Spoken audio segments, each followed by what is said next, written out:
Okay, go ahead. Okay. My name is Todd Leek. I farm with my brother near Amaretto, North Dakota, and we grow wheat and soybeans.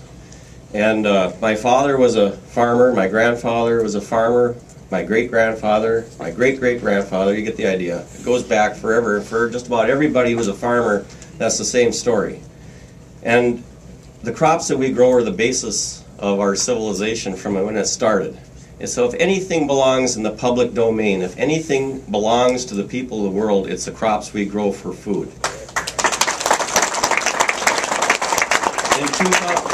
In 2000, Monsanto Corporation tried to patent wheat, and after a 5-year-long battle, we stopped them. And what happened? What about corn and soybeans, canola and cotton? They've claimed that they own them. These crops go back as far as wheat. They're the basis of civilization. And how can they claim to own them? They did it from a legal standpoint from a U.S. patent office. Well, that's not right. And we've got to turn that back, and that's what's got to be mentioned.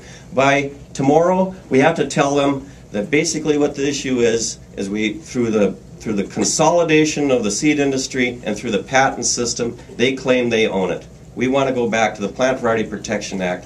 Farmers can reproduce their own seed. Go back to what's right and what's real.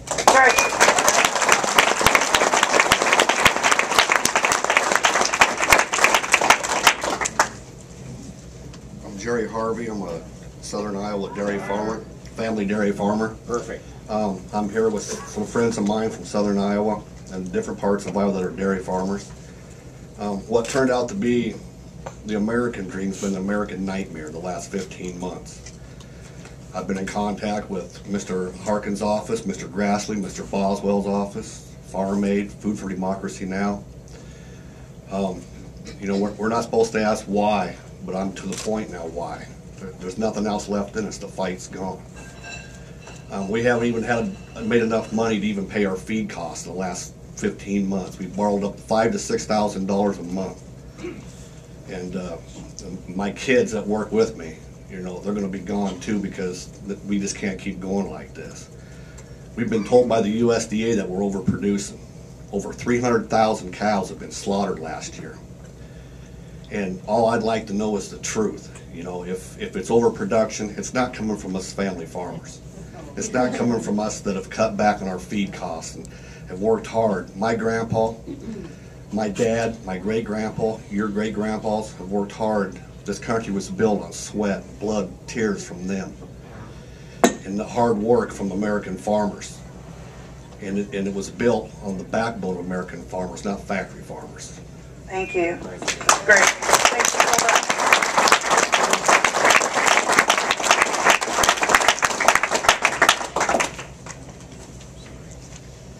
Good evening, folks. I'm Harvey Howington. I grow rice in Arkansas. I came up here to warn you guys about Big Ag. It doesn't look like you guys We already know about it. No. You know, we have the same problems with the seed companies you do. We've had big problems with the co-ops in our part of the world. You know, they want to squeeze us on our inputs. They want to squeeze us for every dollar they can get out of us. And for the crops we produce, they want to buy them dirt cheap. It's bad for the economy of the United States. It's bad for the rural economy. People don't understand the United States economy is still a rural economy. There's no other business that exports like we do, like ag does. There's no other business in the United States that exports things like we do.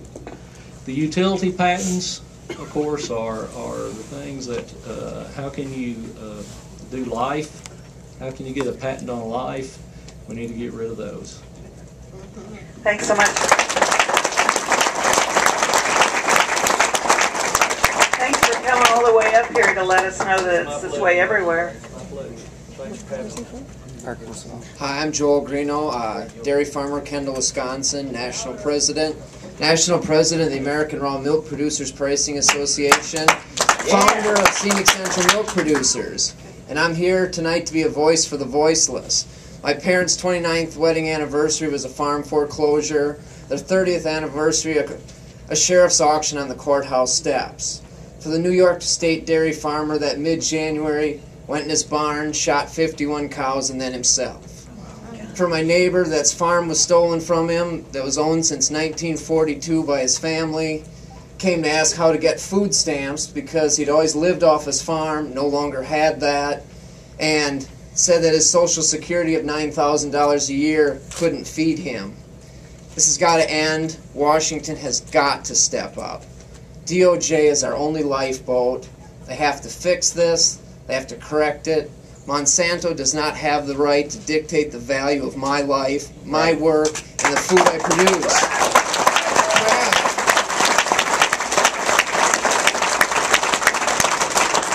Kraft Foods does not have the right to set the price of my milk, which they do without question. Thanks.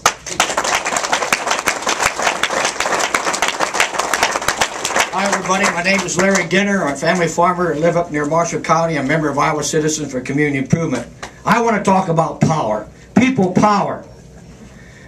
We are in a pitched battle. Labor, family farms, democratic rights are in a pitched battle against the dictatorship of capital. That's what we're talking about.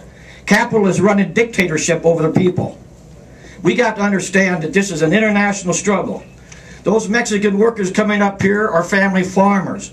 Those Sudan workers working in the packing plants are family farmers and workers being driven off by big dictatorship of capital. We have to understand that we are not alone in America. That Mexican farmers and Mexican workers, unions are being broken in the United States, union battles down there in Mexico, people are being killed down there. We have got the power as people. Industry can't turn one wheel unless people walk into that building and start to make those machines work. Nothing can happen on the farms unless farmers turn the wheel and plow the ground and plant the seed. We have the power here, and we need to understand what that power means. When we understand that, capital will tremble. But it won't be an easy, it'll be a bloody fight when they finally figure it out.